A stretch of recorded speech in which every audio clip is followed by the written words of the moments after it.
papalit tayo ng brake pad. Ito na 12. Gawin lang natin to.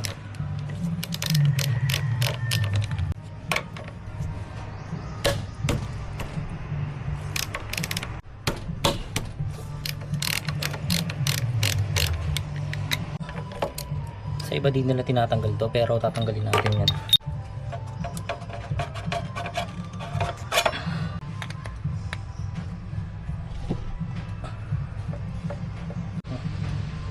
Putik.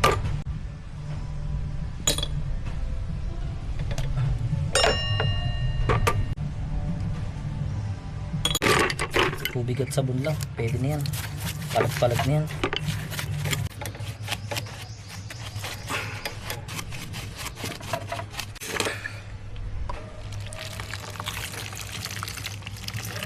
Tamang pagkabit. Ito, punasan lang natin to. Pag napunasan na natin, lagyan natin ng grasa. Tapos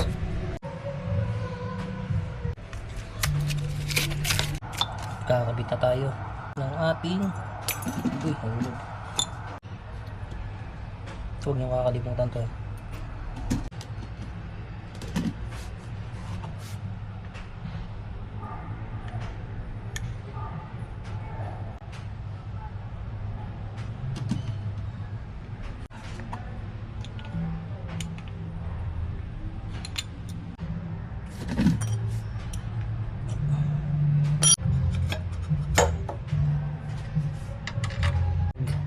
Nakabit na natin yung bago nating brake pad natin. Hindi nyo kakalimutan higpitan to.